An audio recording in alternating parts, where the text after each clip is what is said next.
మా స్థానిక వెంగళరావు కార్పొరేటర్ గారు డీజీపీ గారి మీద కొంతమంది కావాలని చెప్పేసి ఆమె ఫ్లెక్సీ ఇష్యూలో ఆమెకి డిపార్ట్మెంట్ నుంచి ఫోన్ రావడం జరిగింది. రాగానే ఆమె స్పందించి ఆ స్పాట్లోకి వెళ్ళేసరికి అక్కడ ముందు నుంచే ప్లాన్ చేసుకుని కొంతమంది మహిళలను పెట్టి ఆమె మీద దౌర్జన్యంగా అటాక్ చేస్తాం అనేది చాలా దురదృష్టకరమైన విషయం. ఎందుకంటే మహిళల మీద ప్లస్ మహిళా కార్పొరేటర్ మీద ఈ విధంగా చేయడం అనేది చాలా తప్పు. ఎందుకంటే ముఖ్యమంత్రి రేవంత్ రెడ్డి గారిని మేము కోరుకునేది ఏంటంటే మీరు దీని మీద సమగ్రంగా ఎంక్వైరీ చేయండి, ఎంక్వైరీ చేసి మొత్తం చూడండి. ఎందుకంటే ఇట్లాంటి ల్యాండ్ గ్రాబర్సు, రౌడీ షీటర్సు మా కాన్స్టిట్యున్సీలో గతంలో ఎవరు కూడా బయట ఇట్లాంటి కార్యక్రమాలకి మేము ఎంకరేజ్ చేయలేదు. మా ప్రభుత్వం బీఆర్ఎస్ ప్రభుత్వం ఎప్పుడు కూడా ఇట్లాంటి వాళ్ళని ఎంకరేజ్ చేయలేదు.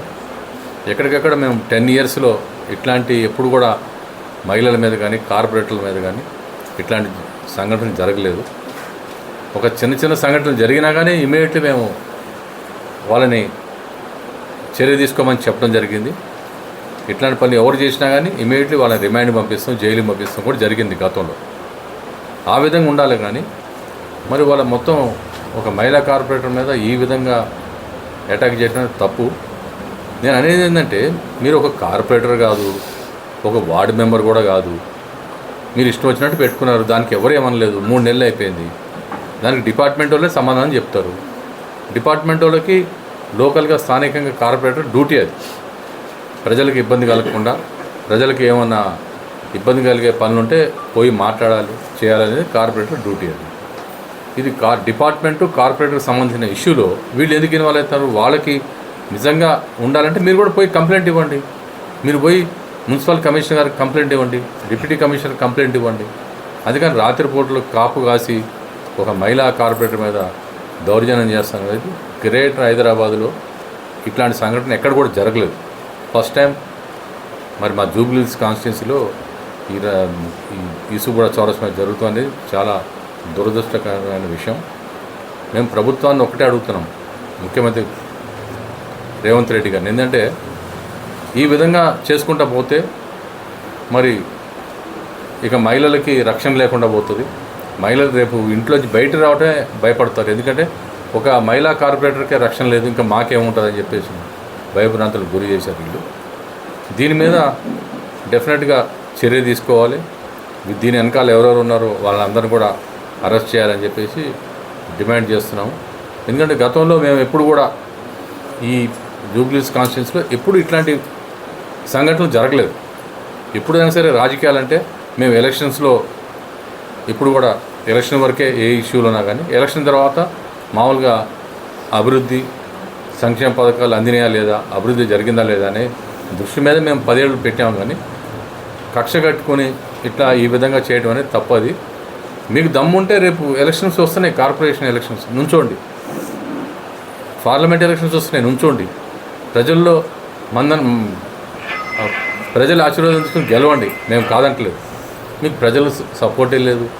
మీరు దాదాపు 11 సార్లు ఓడిపోయినట్టారు ఇప్పుడు దాకా. అయినా కానీ ప్రజలు నవ్వుకుంటూ ఉన్నారు మిమ్మల్ని చూసి. ఇంకా ఆర్భాటం, ఇంకా ఆరాటం ఏందో ఎవరికి అర్థం కావట్లేదు. మరి ఇవన్నీ కూడా దృష్టిలో పెట్టుకుని మరి మేము అధికారంలోకి వచ్చామంటే మీరు అధికారంలోకి ఏమొచ్చారు? ఎప్పుడు జాయిన్ అయ్యారు మీరు కాంగ్రెస్ పార్టీలో? మీకు ఒక్క పార్టీ కాదు, 9 పార్టీలు ఇప్పుడు దాకా మారారు. మీరు ఒక పార్టీ లేదు మీకు. ఏదో ఎలక్షన్ ముందు కాంగ్రెస్ పార్టీలో జాయిన్ అయ్యి మా పార్టీ అధికారంలోకి వచ్చిందంటే మాకే నవ్వు వస్తుంది, ప్రజలకు కూడా నవ్వు వస్తుంది.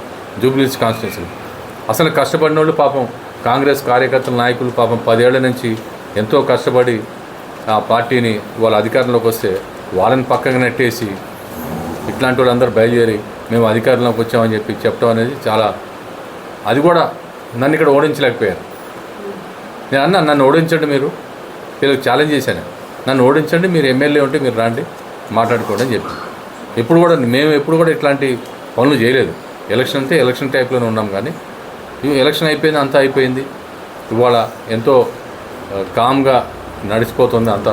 మరి దాన్ని ఇవాళ డిస్టర్బ్ చేయాలి, ప్రజల్ని భయభ్రాంతులు చేయాలనే ఉద్దేశంతో ఇట్లాంటి చర్యలు తీసుకున్నారు. మరి మహిళా కార్పొరేటర్లు ఎంతో ఆవేదనకు గురయ్యారు. వీళ్ళందరూ కూడా భయపడుతున్నారు, రేపు మా పరిస్థితి ఏంటి. ఈ విధంగా రౌడిజం మరి గ్రేటర్ హైదరాబాద్లో ఇక్కడ మొదలైంది, మరి ఎక్కడ ఎండ్ అవుతుందో తెలియదు. ఈ విధంగా కాన్స్టిట్యున్సీలో ఎక్కడ పడితే అక్కడ ఈ విధంగా జరుగుతుంది. మొన్న బోరబండ పోయాము, బోరబండలు ఇష్టం వచ్చినట్టు ధ్వంసం చేశారు. రోడ్డు మీద బతికే చిన్న చిన్న బండ్లోళ్ళు పాన్ డబ్బాలు మొత్తం కోలుగొట్టించారు. అక్కడ కూడా వెళ్ళాము మేము.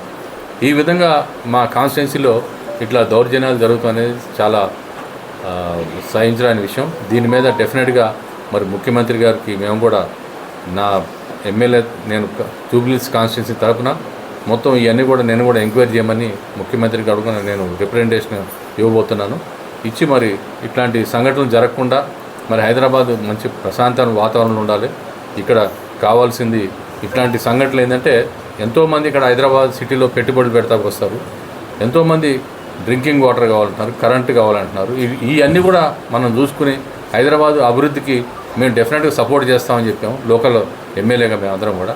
మరి ఇట్లాంటి సంఘటనలు జరిగినప్పుడు మరి ముఖ్యమంత్రి గారు డెఫినెట్గా స్పందించి దీని మీద చర్య తీసుకోవాలి. దీని మీద ఎట్టి పరిస్థితిలో ఇట్లాంటి సంఘటనలు గ్రేటర్ హైదరాబాద్లో ఎక్కడ కూడా జరగకుండా మరి ముఖ్యమంత్రి గారు ఇమీడియట్లీ దీని మీద ఎంక్వైరీ చేస్తారని చెప్పేసి అనుకుంటూ, మరి ఇట్లాంటి సంఘటనలకి మేము ప్రతి ఒక్కళ్ళు కూడా ఎంతోమంది నాకు ఫోన్లు చేయడం జరిగింది. ఎప్పుడు కూడా జరగలేదు ఇట్లాంటి సంఘటనలు అని చెప్పడం జరిగింది. మీకు రేపు ఎలక్షన్స్ వస్తున్నాయి, నుంచోండి, గెలవండి, ప్రజల మన్నను పొందండి. మీరు అనేక ప్రజల సపోర్ట్ తీసుకోండి. అది వీళ్ళ వల్ల కాదు, ప్రజలు ఎప్పుడు వ్యతిరేకం. నా మీద ఎన్నో